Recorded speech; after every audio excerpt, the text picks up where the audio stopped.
I've lived in the Atlanta suburbs for over 23 years now, and here are my honest thoughts. I love living in the Atlanta suburbs, but I would not recommend it to everyone. So I moved here in 2003 from Chicago. And if you're thinking about making the same move, in this video, I'm gonna tell you the 7 things you need to know before you pick a house.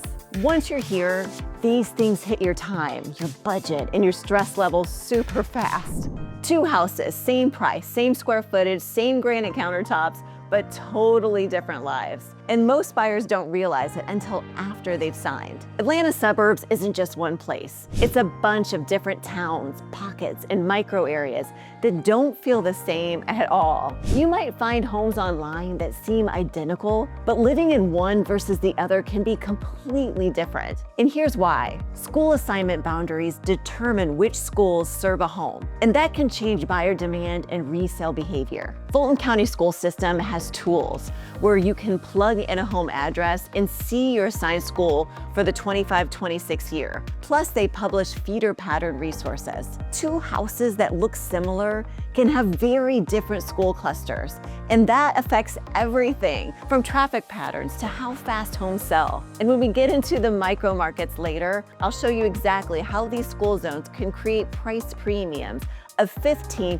to 25% in some areas. But for now, let me give you a really quick lay of the land. Alpharetta, Milton, Forsyth County, Roswell, and Johns Creek all sit 20 to 40 miles north of downtown Atlanta, along the Georgia 400 corridor. But Milton has large lots and equestrian properties, while Johns Creek is full of planned communities with strict HOAs. Alpharetta has a big tech hub with over 700 companies, and Forsyth County is known for Lake Lanier and rapid growth.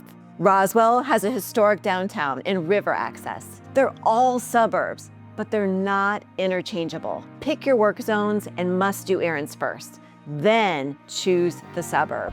Don't shop Atlanta suburbs like it's just one search filter. Shop your commute bubble, your school cluster, and your lifestyle. That clarity keeps you from buying a house you love in a location that quietly exhausts you. And speaking of exhaustion, let's talk about the thing that shapes your daily routine more than anything else. Quick note, before we dive deeper, if you're looking at Alpharetta, Milton, Forsyth, Roswell, or Johns Creek specifically, I work with families and professionals making the exact decision every day and can walk you through the school zones, commute realities, and which neighborhoods actually fit your lifestyle. My contact information is in the description below. Now let's continue. In Atlanta, drive time is part of the rent. And I'm not kidding. Your commute is a fixed monthly cost, paid in hours instead of dollars. And it adds up faster than you think. Time really is money over here. Traffic impacts your mornings, your dinners, and your weekends. 2 routes that look the same distance on a map can actually take totally different amounts of time depending on when you're driving. A 25-minute drive during off-peak hours can easily turn into a 55-minute one during rush hour. And that can make or break whether a house works for you. Georgia 400 is the main north-south corridor, and southbound traffic from 6:30 to 9:30 a.m. is brutal. Northbound evening traffic from 4 to 7 is just as bad. Fulton County Schools attendance zones can also impact your route, since school drop-offs and pickups throw another layer into your daily logistics. Sounds fun, doesn't it? So here is my rule for every buyer that I work with. Test the commute at the exact time you'd actually be driving it. Don't do it at 11 a.m. on a Saturday, not by relying on Google Maps' typical traffic estimate. Get in your car on a Tuesday at 7:30 a.m., drive the route. Then you do it again at 5:30 p.m., going the opposite direction. Now, some of the chronic congestion spots include Georgia 400 between exits 5 and 14, the Holcomb Bridge corridor, Medlock Bridge, and Woodward Parkway. If your route touches any of these, you gotta test it. Some people adjust their schedules to avoid traffic, and that's great if you can do that. They leave at 6:15 instead of 7. That can make a huge difference. They work from home a few days a week. But if you can't do that, a 40-minute commute on paper can turn into 75 minutes in real life, and that's unsustainable. It'll drain your gas and also your patience. Testing your commute during rush hour is the difference between a lifestyle you can maintain and one that slowly burns you out. This applies anywhere, really, if you think about it. And once you've confirmed the drive works, you need to make sure the monthly numbers actually work too. You find a house listed at $650,000. Your mortgage calculator says $3,200 a month. You think, we can swing that. On the closing day, your actual monthly payment is $4,100. What happened? I'll tell you. Property taxes, insurance, HOA dues, and utilities are all separate line items. And sometimes they can add hundreds or even over $1,000 to your monthly payment. A house might be in budget on the purchase price, but out of budget once you add everything up. You absolutely need to budget taxes as a monthly line item, and exemptions can really change the monthly number for homeowners who qualify. The Georgia Department of Revenue explains homestead exemptions in general, and there's also a statewide provision where individuals age 62 and older might qualify for an additional exemption on educational taxes if income requirements are met and depending on where in the state you live. Now here's where it gets interesting for long-term planning. Some counties have significant senior tax savings. For example, Forsyth County's Board of Assessors says that homeowners age 65 and older as of January 1st qualify for a full school tax homestead exemption for both school general and school bond categories with proof of age and residency. That is a huge savings. We're talking 82% for people that live there. So if you're planning long-term or you're buying with an older parent or planning to age in place, make sure you check your county senior homestead rules early. In some cases, those exemptions can reduce or even eliminate parts of your school tax, saving you thousands each year once you qualify. By the way, I'm saving my complete pre-offer checklist for the end. It pulls all 7 of these factors together into one simple tool you can use before every offer. But if I can give you a tip, it is build a one-page monthly budget before you tour homes. Add your estimated mortgage, your taxes, your insurance, your HOA, your utilities. If the total feels tight, the house is out of budget even if the purchase price looks fine. Understanding the full monthly picture helps prevent you from stretching into a payment that silently stresses your finances every single month. Now, let's talk about those HOA fees and why they deserve more attention than most people give them. Your dream house has a 2-car garage. Perfect until you realize the HOA doesn't let you park your work van in the driveway overnight, and there's nowhere else to put it. HOA fees and rules can vary a lot, and they can quietly affect your daily life in ways you just don't expect. Some HOAs are low cost and super hands-off. Others have high fees, strict rules about parking, fences, sheds, exterior changes, and more. Georgia HOA powers and rule enforcement can vary depending on whether the community has chosen to be governed by the Georgia Property Owners Association Act, POAA, which is a statutory framework.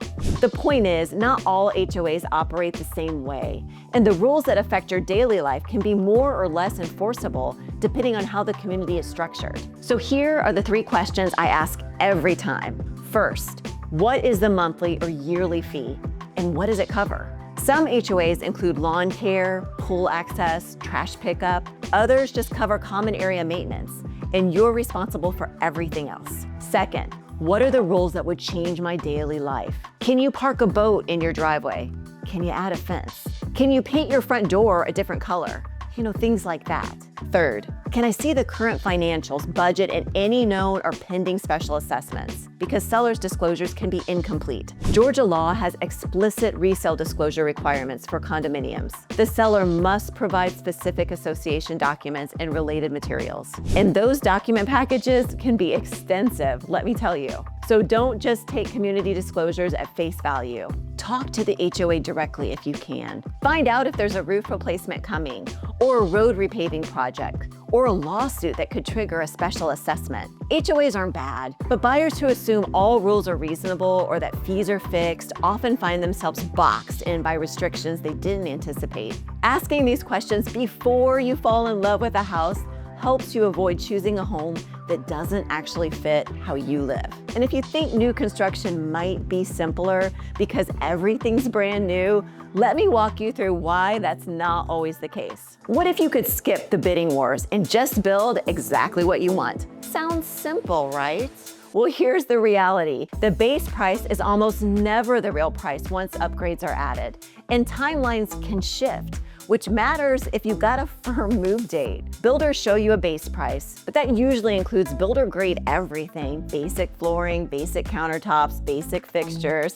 If you want wood floors upgraded, cabinets, better appliances, or any kind of outdoor living space, those upgrades add up fast. In some cases, you're looking at tens of thousands or even over $100,000 in upgrades on top of that base price. Now here's what's interesting. Builders don't want to lower their price. What they'll do is offer incentives, rate buy-downs, closing cost credits, and upgrades included at no charge. But those incentives change constantly. So if you're serious about new construction, get the full upgrade list early and compare it to resale homes in the same area. Because sometimes a resale home with everything already done costs less than new construction once you factor in the upgrades. Then there's the timeline. Builders give you an estimated completion date, but there's things out of their control like weather delays, supply chain issues, and permitting that can all push that date back. If you're selling your current home, or maybe your lease is ending, you gotta have a backup plan. I've seen buyers end up in short-term housing because their new construction wasn't ready on time, and that's an expensive surprise. So ask for the full upgrade worksheet up front. Compare the total cost to resale options and confirm what incentives are real today, not what the builder was offering last month. New construction can work beautifully, but only when you're clear-eyed about the true cost and realistic about the timeline. Which brings us to something that affects both new construction and resale: understanding how prices shift block by block. A 15 to 25% gap. Same suburb, same school district, sometimes the same neighborhood even.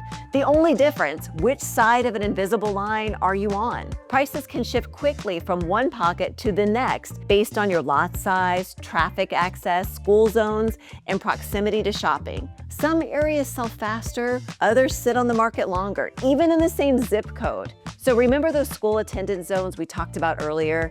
Even within the same broader suburb, attendance zones and feeder patterns can differ, and the practical drive network changes. Fulton County's attendance zone, address lookup, and feeder resources show just how granular this is. Two houses a mile apart can be in different school clusters, and that affects both buyer demand and how fast homes sell.